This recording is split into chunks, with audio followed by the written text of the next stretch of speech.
الحمدللہ رب العالمین والصلاة والسلام علی رسولہ الامین وعلی آلہ واصحابہ اجمعین، اما بعد۔ ڈائس پر تشریف فرما مہمانان خصوصی، ذمہ داران، ماؤں بہنوں، محترم بزرگوں، نوجوان ساتھیوں، پیارے بچوں، السلام علیکم ورحمۃ اللہ وبرکاتہ۔ فاعوذ باللہ السمیع العلیم من الشیطان الرجیم، بسم اللہ الرحمن الرحیم۔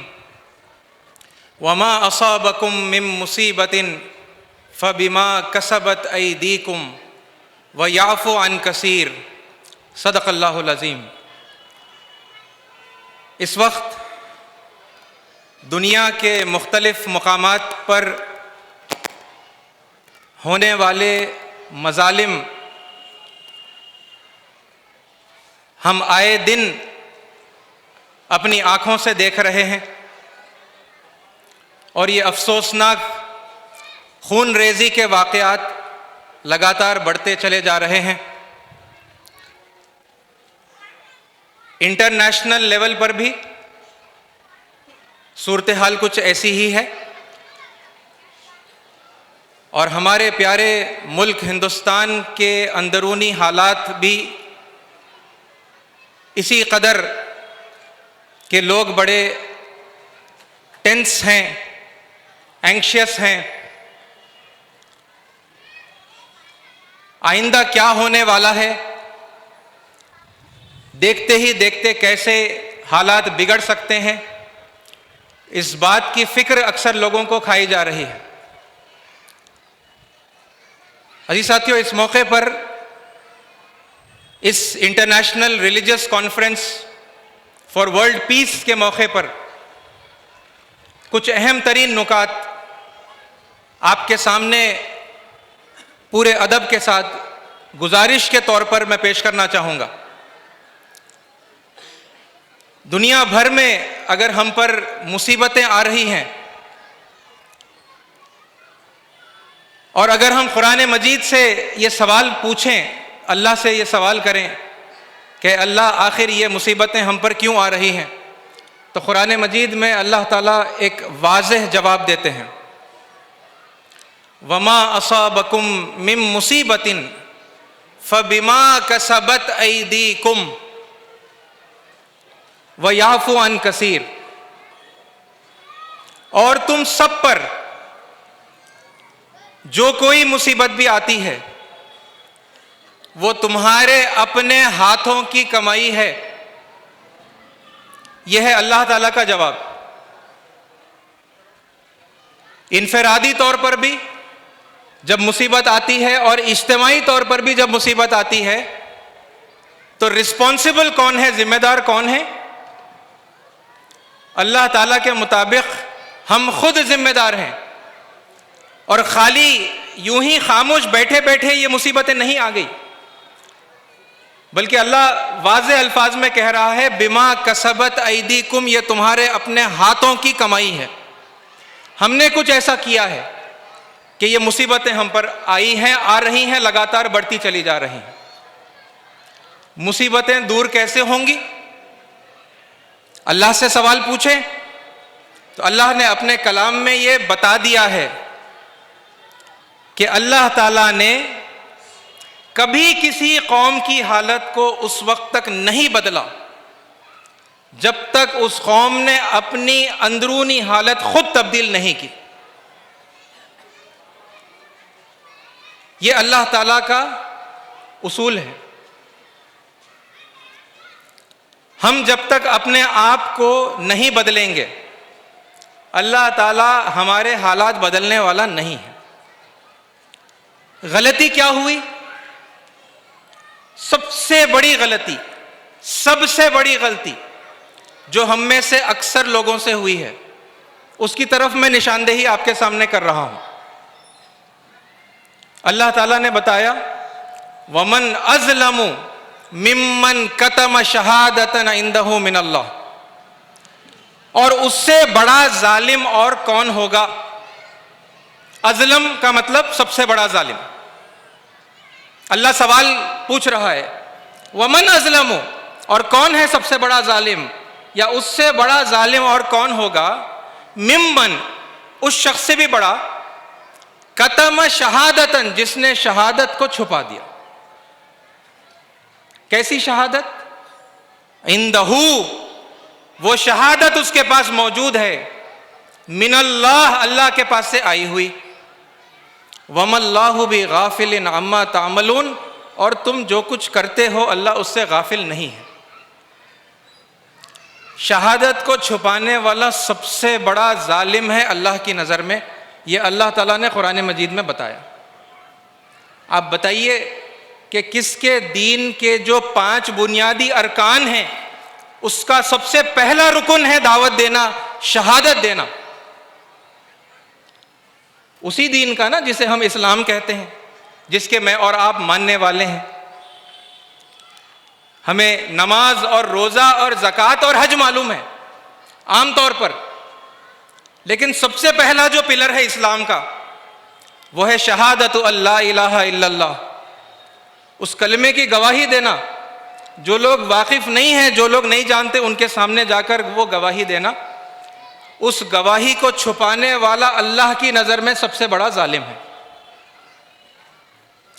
ہم میں سے اکثر کو اس بات کا احساس تک نہیں ہے کہ ہم اللہ کی نظر میں سب سے بڑے ظالم ہیں، اور جس کو دعوت پہنچانی تھی، جس کو حق بات پہنچانا تھا، اس کو پہنچائے بغیر ہم نے یا ہماری اکثریت نے ان کو ظالم قرار دے دیا ہے نا۔ یہ ظالم طاقتیں، یہ فاسد طاقتیں، یہ اللہ کے دشمن، یہ اسلام کے دشمن، یہ القاب، یہ ہے نا، یہ نوازشوں سے جو ہے ہم نے ان کو لیبل ہم نے ان کو دے دیا، جبکہ جو سب سے پہلا قدم تھا لوگوں کے پاس جانا اور ان کو پیار اور محبت کے ساتھ، عاجزی اور انکساری کے ساتھ حق کی بات کو پہنچانا، وہ پہلا قدم ہم سے نہیں اٹھا۔ ہم میں سے اکثر لوگوں سے یہ قدم نہیں اٹھا، لیکن بے حد خوشی اس بات کی ہے کہ کم و بیش پچھلے 100 سالوں سے، جب سے اس انجمن کو قائم کیا گیا ہے، یہاں کے مبلغین کے بارے میں بغیر کسی شک اور شبے کے یہ بات کہی جا سکتی ہے کہ یہ اپنے دن رات کو اللہ کے اس کام کے اندر جو ہے مصروف رکھتے ہیں۔ اور یہ کام ویسے تو اس وقت امت مسلمہ کے بہت سارے لوگ جانتے ہیں کہ دعوت کا کام کرنا ہے، لیکن پھر کام کرنے کا طریقہ بھی تو وہ ہونا جو اللہ تعالیٰ نے بتایا ہے اور اللہ کے رسول صلی اللہ علیہ وسلم نے کر کے دکھایا ہے۔ میں اس کی تفصیل میں نہیں جاؤں گا، نہیں جا سکتا اس موقع پر، مگر مختصر یہ ہے کہ جب ہمیں حق بات پہنچانی ہے کسی تک، تو کچھ بنیادی رشتے ہیں جنہیں جوڑتے ہوئے ہمیں لوگوں کو بات بتانا ہے۔ وہ رشتے کون سے ہیں؟ ہم سب کے ماں باپ ایک ہیں، ہم سب آپس میں خون کے رشتے دار ہیں۔ ہم اگر اس قوم سے تعلق رکھتے ہیں، اسی ملک سے تعلق رکھتے ہیں، تو ہمارا قومی رشتہ ہے، ہم ایک قوم سے تعلق رکھتے ہیں، کوئی غیر قوم نہیں ہے، سب ہماری اپنی قوم کے لوگ ہیں۔ یہ قومی رشتہ ہمیں قائم کرنا تھا۔ اور پھر جو دین اللہ کے آخری پیغمبر ہے نا دنیا کو یاد دلانے کے لیے آئے تھے، وہ کوئی نیا دین تو ہے نہیں۔ حضور اکرم صلی اللہ علیہ وسلم اسلام کے فاؤنڈر ہیں یا اسلام کے آخری پیغمبر ہے؟ بتائیے۔ اسلام کے آخری پیغمبر ہے نا، تو آخر میں آنے والا فاؤنڈر نہیں ہوتا۔ فاؤنڈر تو جو سب سے پہلے آتے ہیں وہ فاؤنڈر ہوتے ہیں، اور سب سے پہلے اس دین کو، اس دھرم کو لے کر آنے والے وہ سیدنا آدم علیہ السلام ہیں۔ اور پھر اس کے بعد جب جب انسانوں نے اللہ کے دین کی، اللہ کے دھرم کی سچی تعلیمات کو بھلا دیا، تو ہر بعد میں آنے والے پیغمبر نے کیا کیا؟ وہی پرانی تعلیمات کو لوگوں کے سامنے پیوریفائی کر کے، خرابیوں سے پاک صاف کر کے دوبارہ سے انسانوں کے سامنے پیش کیا۔ اور پیش کرنے سے پہلے یہ سارے رشتے جوڑتے ہوئے ہے نا، پہلے رشتے جوڑے اور جوڑتے ہوئے پھر اپنی بات جو ہے لوگوں کے سامنے پیش کی۔ یہ ہے اجمالاً، ہے نا، لوگوں کے سامنے اللہ کی بات کو پیار سے، محبت سے، اپنائیت کے ساتھ میں پہنچانے کا طریقہ۔ لیکن اکثر لوگوں نے کیا کیا،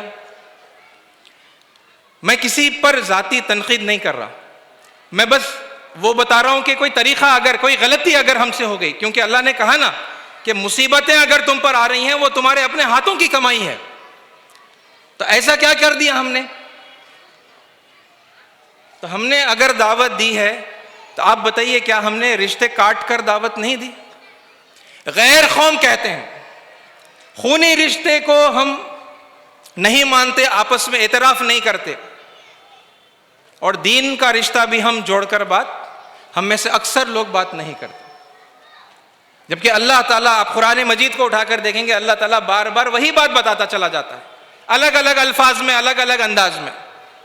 شرع لکم من الدین ما وصی بہ نوحا والذی اوحینا الیک وما وصینا بہ ابراہیم وموسیٰ وعیسیٰ، یہ اللہ تعالیٰ کہہ رہا ہے قرآن میں۔ کیا کہہ رہا ہے اللہ تعالیٰ؟ اے نبی محترم محمد صلی اللہ علیہ وسلم، آپ کے لیے دین کا وہی طریقہ مقرر کیا گیا ہے جو ہم نے اس سے پہلے نوح علیہ السلام کے لیے کیا تھا، اسی دین کو آپ کی طرف ہم نے وحی کے ذریعے سے بھیجا ہے۔ والذی اوحینا الیک وما وصینا بہ ابراہیم وموسیٰ وعیسیٰ، اور جو کچھ ہم نے ابراہیم علیہ السلام کو، موسیٰ علیہ السلام کو اور عیسیٰ علیہ السلام کو اس سے پہلے دیا تھا۔ یہ رشتہ جوڑ کر بات کی جا رہی ہے، رشتہ کاٹ کر بات کی جا رہی ہے؟ رشتہ جوڑ کر بات کی جا رہی ہے نا، ہم رشتے کاٹ کر بات کرتے ہیں۔ اور آج بھی اگر یہ جو اتنا بڑا کارنامہ اس وقت ہمارے ملک کے اندر جو ہے انجام پا رہا ہے، وہ لوگوں کو بے چین کر رہا ہے، ایودھیا کے اندر رام مندر کا جو انوگریشن ہو رہا ہے، تو مسلمانوں کو کیوں سمجھ میں نہیں آ رہا؟ اس موقع کو کس طرح اطمینان کے ساتھ میں ایک اپرچونٹی سمجھتے ہوئے لوگوں سے تعلقات کو جوڑ کر حق کی بات کیوں نہیں پہنچا سک رہے ہیں؟ کیوں بعض لوگ گھٹ رہے ہیں؟ کیوں انہیں حق کی بات پہنچانا جو ہے سمجھ میں نہیں آ رہا؟ کیونکہ یہی رشتے جنہیں جوڑتے ہوئے اللہ تعالیٰ نے بات کرنا سکھایا تھا، وہ سارے رشتے کاٹ کر بیٹھے ہوئے ہیں۔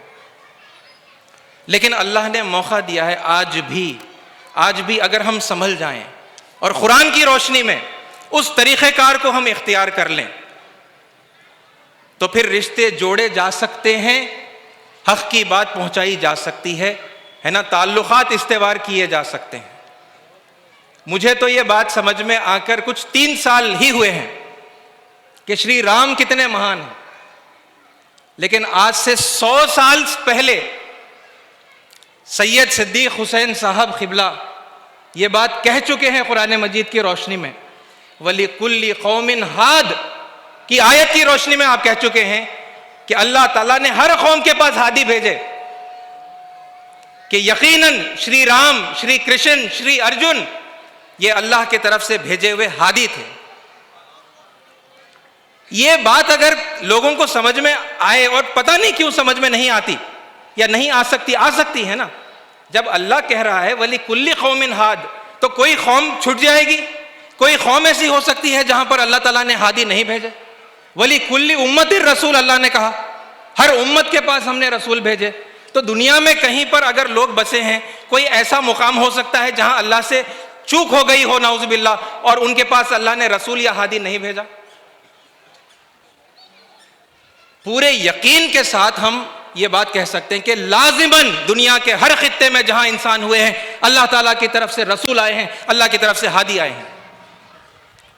یہاں پر جو آنے والے بڑے ہادیوں میں سے شری رام ہیں، اور ان کا پیغام جسے ہم توحید کہتے ہیں وہی پیغام تھا، اور ان کے اخلاق وہی اخلاق ہیں، بہترین اخلاق، انتہائی اعلیٰ درجے کے اخلاق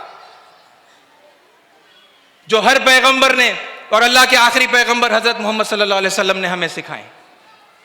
عزیز ساتھیو، یہ رشتے جوڑ کر بات کرنے کا طریقہ سیکھ لینا چاہیے، کیونکہ اب یعنی یہ جو مصیبتیں ہیں نا، یہ اب بڑھتی چلی جا رہی ہیں، اور مصیبتیں ہمارے اپنے ہاتھوں کی ان کرتوتوں کی وجہ سے آ رہی ہیں، اور اگر اپنی ان حرکتوں کو ہم نے عنقریب بہت تیزی سے، بہت جلدی سے اگر نہیں سدھار لیا تو یقین جانیے اللہ کے عذاب کے اندر ہم گرفتار ہونے جا رہے ہیں. اللہ کے عذاب سے بچنا ہے، اللہ کی رحمت میں آنا ہے، تو پھر قرآن مجید کے اس بتائے ہوئے، اس سکھائے ہوئے طریقے کو اختیار کر لینے کا یہ آخری موقع، یہ آخری ہے نا چند لمحات، چند گھڑیاں، چند دن ہے نا یہ باقی ہیں، ہمیں سدھرنے کا جو ہے موقع اللہ تعالیٰ نے دیا ہے. عزیز ساتھیوں، اس موقع پر اس بات کا ارادہ کریں، یہ جو طریقہ ہے، یہ جو اپنائیت ہے، یہ جو خلوص ہے نا، جو ہم اپنے ان مبلغین کے اندر آج بھی زندہ ہے نا چمکتا ہوا، دہکتا ہوا، کتنے خوبصورت انداز کے اندر ہم دیکھتے ہیں کہ اگر وہ کوئی ریفرنس پڑھ رہے ہیں، اگر وہ ویدوں کا کوئی منتر پڑھ رہے ہیں ہے نا، یا کوئی شلوک پڑھ رہے ہیں، تو کتنی محبت کے ساتھ میں، کتنے لگاؤ کے ساتھ میں، کتنی اپنائیت کے ساتھ میں وہ پڑھتے ہیں، کیونکہ وہ اپنا ہے نا. اللہ نے سابق میں آسمانی کتابیں نازل کی ہیں، اللہ تعالیٰ نے پیغمبر بھیجے ہیں، ہم پہچان نہیں سکے، امت کی بڑی جو آبادی ہے وہ پہچان نہیں سکی. اور لوگوں نے کیا کیا؟ لوگوں نے پہچاننے والوں کو جو ہے اپنے سے دور کر دیا، ان سے رشتے کاٹ دیے ہے نا. وہ دور گزرا ہے جہاں پر مبلغین کو مساجد میں آنے سے جو ہے منع کیا جاتا تھا. کیوں؟ کیونکہ وہ ویدوں کے منتر پڑھ رہے ہیں، کیونکہ وہ شری رام کو عزت دے رہے ہیں، ان کو محترم مان رہے ہیں، پرشوتم مان رہے ہیں.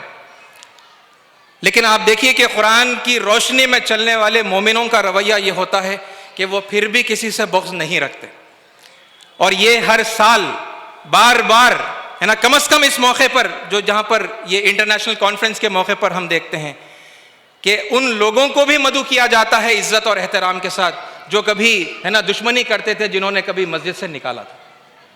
اے ساتھیوں، یہی رویہ ہمارے ہر فرد میں آ جائے، خواہ وہ عورت ہو یا مرد ہے نا، اور اس محبت کے ساتھ میں، اس اپنائیت کے ساتھ میں لوگوں کے پاس پہنچیں گے، حق کا پیغام پہنچائیں گے، تو اللہ کی ناراضگی کو دور کرنے کا یہ سب سے بڑا طریقہ ہے، واحد طریقہ ہے نا. اللہ کی ناراضگی ہٹ جائے گی، اللہ اپنی رحمت برسائے گا، اور یہ جو مصیبتیں جو آ رہی ہیں نا، یہ مصیبتوں کو پھر اللہ اپنی رحمت سے جو ہے ٹال دے گا. اللہ نے جو خوب کہا کہ فَإِنَّ مَعَ الْعُسْرِ يُسْرًا، إِنَّ مَعَ الْعُسْرِ يُسْرًا، کہا نا اللہ تعالیٰ نے. کیا مطلب ہے؟